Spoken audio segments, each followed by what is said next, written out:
Hello, my name is Cora Rhodes, and I'm going to prove the validity of the Bible without using the Bible. I will prove today that the places, people, and events named in the Old Testament to be true, including the predictive prophecy that is documented in the Bible.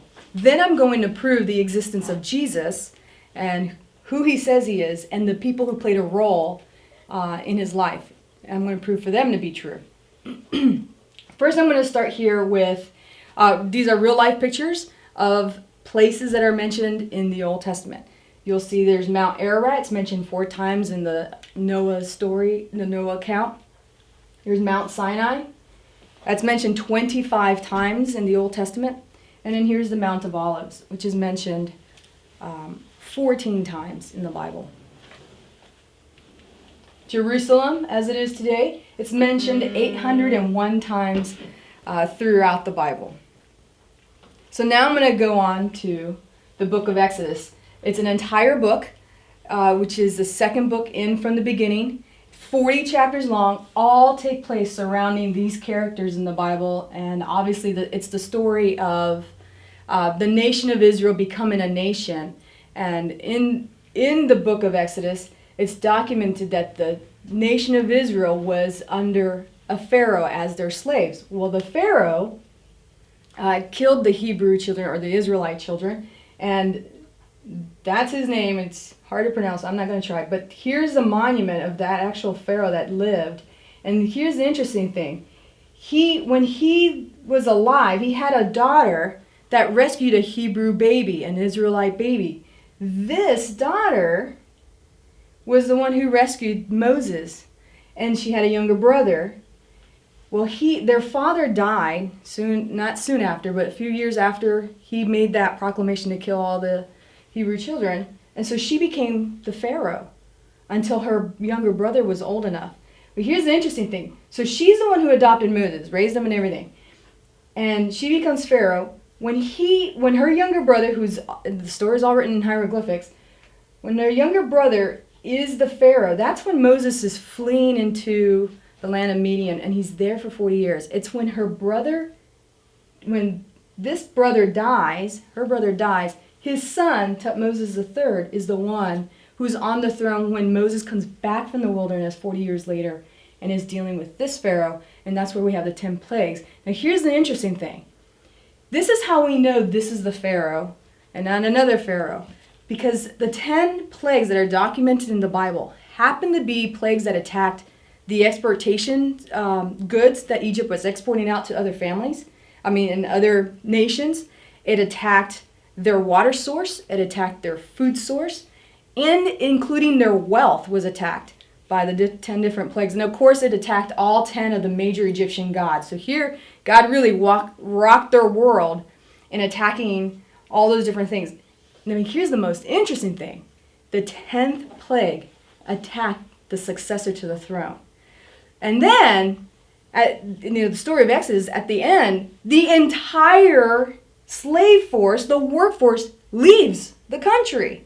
They exit, and not just with themselves. There's a lot of Egyptians that actually left with them. And when they walked out, they plundered the country without even lifting a sword. They took the wealth of Egypt with them. So now you have this major kingdom falling because there's nothing there. There's nothing left, not even a successor to the throne. And according to Egyptian history, that ended what they call the Old Kingdom of Egypt's history. And this was the last Pharaoh to have ended the Old Kingdom. There was no successor. Isn't that interesting? So that's how we know these were the people that were in an actual real life documentation of what we call the Bible and the story of Exodus. Real life Egyptian heroes. So now the next story that follows the book of Exodus, a couple books down, it's the book of Joshua. Now Joshua is all about the conquest of the promised land. So the nation of Israel has to go get their own piece of land that they claim God gave them. And their piece of land is called the promised land. And the promised land is mentioned 36 times. You'll read this 36 times in the Bible. And these are all the areas that Joshua conquered. And here's how we know it actually did happen. There's what's called the Amarna tablets, or the Amarna letters. There we go. These were discovered in 1887. There are 382 known clay tablets, all written in cuneiform. Here's a really interesting thing. It is detailed accounts, detailed to cities, people, and Joshua's name's mentioned in there hundreds of times, of every single city that was captured by Joshua. All written. And this was what we would consider a government document sent to the new Pharaoh that was trying to raise up the new kingdom of Egypt. And this was all found in 1887. Isn't that amazing? A whole book, a second whole book of the Old Testament, completely verified. So then we have, there's peace in the land for a while. There's a whole bunch of kings that end up reigning in the nation of Israel. And then I'm gonna move forward to the second half of the Old Testament. And the second half is predominantly written by a whole bunch of prophets. Okay? And this is where I'm going to prove that the predictive prophecy that these prophets are saying is actually true and been proven archaeologically to actually be true. So it's a trustworthy source. So let's go to Nineveh. Okay, most people have heard of Nineveh because ISIS tried to bomb them in 2016 and destroy what's left of the ruins. Okay, so it's just all ruins. There's what's called these gates is all that is left there. We hear about Nineveh in another book of the Old Testament called Jonah. It's only 4 chapters long. It's real short. Nineveh is mentioned 26 times. And Nineveh is the capital of the Assyrian Empire, which was the one that came to power. Very, very powerful. Well, here's the predictive prophecy. In the book of Nahum, it predicts that this huge city, the capital of the most powerful nation in the world at that time, was going to be destroyed by fire. So did it really happen? Well, in the 1800s, archaeologists discovered a layer of ash among the ruins of Nineveh. And it was documented, it was even put in the Encyclopedia Britannica. It was recorded, Nineveh suffered defeat from which it never recovered. Extensive traces of ash representing the sack of the city by Babylonians, Scythians, and Medes all were there in 1612 BC. Is that not amazing? Crazy. Okay, it gets better. Watch this. So I'm going to move a little forward, and I'm now going to go to the book of Jeremiah. Okay, so the book of Jeremiah is another prophet. There's 52 chapters. It's really long. It spans 40 years. Okay, and Jeremiah is a prophet that is talking to his own people, the nation of Israel, telling them, hey, you need to come back to God. Leave the gods of the other nations alone and stop worshiping their idols, and you need to come back to God, or you're going to go into captivity, into the Babylonian captivity. Now, here's the interesting thing. When Jeremiah was saying that, the Babylonian Empire was not very powerful at all. It's like someone saying Costa Rica is going to take over the United States. Yeah, right. That's never going to happen. Okay, well, so the people were so upset with Jeremiah, they even imprisoned him. They didn't want to hear any of this. And he kept telling them. And he was very specific. You're going to be taken into captivity, and you will be there for exactly 70 years because of you turning your backs on God. Well, so that's what he predicted. And he even predicted that the Babylonians were going to destroy the temple because they had built this stone, beautiful temple. Real beautiful, way back when. So during the reign of King Solomon. And this, just so you know, this is what's left of Babylon. That's a modern day picture. So the interesting thing is, here in the book of Isaiah, it talks about, Isaiah is another prophet that talks about, oh yeah, not only will you come back, but there will be a king by the name of King Cyrus that will return you back to the land. Because now they get taken into Babylon captivity. King Cyrus will come, and he will allow you to go back to your original land, and he will allow you to build your temple all over again. So and Isaiah's saying this to a bunch of people who are already slaves and already captive, and they're like, yeah, right. They're not believing him. But he's saying there's hope, and there'll be a king named King Cyrus. Here's the most interesting thing about this King Cyrus. Okay, so this temple was destroyed by the Babylonians in 586 BC. King Cyrus was mentioned between the book of Jeremiah, Isaiah, Ezra, and book of Chronicles. His name was mentioned 23 times by name. This king of the Medes and Persians is going to come and will release you from Babylonian captivity. Destroy the city and you guys go back. Okay? By name. Here's the interesting thing. This king was mentioned by name 150 years before he even took the throne. And how do we know that? Because of this. This is called the Cyrus Cylinder. The Cyrus Cylinder, it's a clay cylinder, all written in cuneiform, with details of King Cyrus allowing the Babylonian slaves to go back to their land, and he's supplying supplies for them to build their temple. And it's all written there. Is that not amazing? Whew! Okay, here's the most interesting thing. Remember, the prophet Jeremiah said, in 70 years you'll be released. That second temple was built to the year, exactly 70 years later in, I think I wrote it down in my notes. So 586 to 516 BC, which is exactly the 70, if I did my math right, the exactly 70-year period that it took to get back and start building. And he provided, and here's the interesting, King Cyrus was not even a believer in the one creator God at all. He was just way out another nation, not even following God. And there was a Jewish historian, and I'm going to talk about him a little bit more, by the name of Josephus, who documented on the Jewish history, saying that the Jews of the day used the Hebrew scriptures to show King Cyrus that his name was mentioned 23 times, that he would be the one to release them and send them back. And it's not and he documents it wasn't the key factor for him to decide. You had already decided that. It just solidified his decision that his name was mentioned 150 years before he even took the throne. I know, amazing.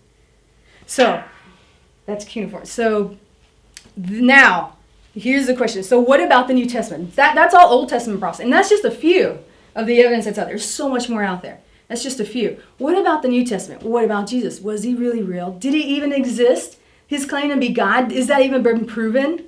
Has it ever been documented? Okay, well, guess what? The Old Testament has over 200 predictive prophecies specifically to Jesus. So did they ever happen? Well, guess what? Jesus does show up on the scene, right? Now I'm going to use, there are 9 non-Christian verified historians from the 1st century that actually wrote and documented the events that came out of the 1st century. And the most interesting thing is that the most documented event, the most documented person that came out of the 1st century was actually Jesus. So there's lots of evidence out there. I'm not going to talk about all 9. I'm going to talk about 2 of them. Just 2 of them. So the one that I'm going to talk first about is the one who tells us about Julius Caesar actually existed. Do we all believe Julius Caesar actually existed? Yeah, we do. And we know that there were a whole bunch of Roman emperors out there, right? And we know about the Germanic tribes, the Gauls and the Catans. We've learned all about that. We hear about it in history. Well, guess what? The same historian that wrote about Julius Caesar and all the other Romans also wrote about his name was Tacitus. And Tacitus wrote a book called the Annals. And in the Annals, he wrote about Nero, the Emperor Nero. And Nero was the one who was the emperor at the time when Rome got burned in 64 AD. It was Nero's decision to burn down Rome, and here's a picture of him playing a musical instrument while Rome was being burned. Here's the significance of Nero. Nero is known because he blamed it on the Christians. Well, here is Tacitus documenting this into the Roman historical records, right? And I'm going to quote what he wrote. And this is how we prove the existence of of Christianity. Is how we prove Jesus actually was existed. He writes, Nero fastened the guilt on a class hated for their abominations called Christians by the populace. Christus, from whom the name had its origin, suffered the extreme penalty during the reign of Tiberius at the hands of Pontius Pilate. A most mischievous superstition, thus checked for the moment, again broke out not only in Judea, the first source of the evil, but even in Rome. So now he's talking about the spread of Christianity. And he mentioned Christ. That's Christus. It's Christ. Well, now we have another historian. Okay, so that's one documentation. This is Josephus. Josephus is not only a Roman historian, he's also a Jewish Roman historian. Also not a fan of Christianity. He lived during the 1st century. In fact, he was an eyewitness to the destruction of the Second Temple that happened in 70 AD. And he actually eyewitnessed the diaspora, the leaving of the Christians from that area completely. Josephus wrote 2 books, one called War of the Jews and the other one Antiquities of the Jews. And it's in the book Antiquity of the Jews where he documents in two different places about Jesus. In Antiquities, he's documenting the Jewish Sanhedrin condemning James to death. Well, the name James and the name Jesus were actually very common names in that day. So what Josephus did is he had to add in more descriptive words in there so we knew which James is he talking about and which Jesus is he talking about. And this is how he stated it. That the Jewish Sanhedrin was condemning James to death. And James describes as, quote, the brother of Jesus, the so-called Christ. Interesting. It gets more interesting. So Josephus, here's the second place where he documents about Jesus being alive. Okay, so here's a picture of Jesus being crucified. Josephus, he documents, and now I'm going to quote him. I'm just going to read it right from him. About that time there lived Jesus, a wise man, if indeed one ought to call him a man, for he wrought surprising feats. He was the Christ, whom when Pilate condemned him to be crucified, those who had come to love him did not give up their affection for him. Now I'm going to take a pause here because Pontius Pilate is meant, I just quoted him from the last historian named Tacitus, and now we have another historian named Josephus mentioning Pontius Pilate. Did Pontius Pilate ever live? Well, yes, he did, and this is what we call the Pontius Pilate stone. There are 3 lines written in it. It was discovered in Caesarea Maritima. The 3 lines, all it says is Pontius Pilate, prefector of Judea. Amazing. So he actually lived. Well, here's the most amazing thing. I'm going to continue reading the quote from Josephus about this. Because now remember, in that day, the thought was if they kill Christ, the Christus, then they'll kill the Christianity, which is the insanity of their day that they didn't want spreading. So that's the mindset. They wanted to stop the Christianity, stop the spreading, and they thought, well, let's just stop the founder. Let's just kill him. So that was the significance of the rest of the populace wanting this man, Jesus Christ, to be crucified. That was their end goal. Well, here's Josephus documenting on it. He continues by saying,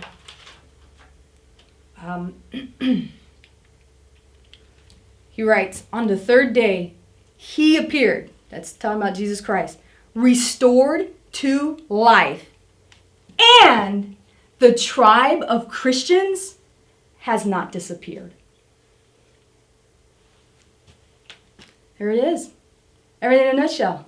Now you can believe the Bible and all the teachings from it, not in spite of the evidence that is out there, but because of the evidence that is in there.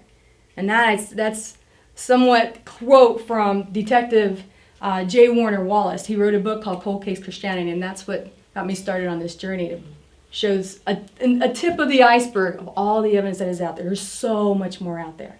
But this, I think, gives you a glimpse that now you know you're not part of some cult. You're not following just some fickle feelings. This truly is the real deal.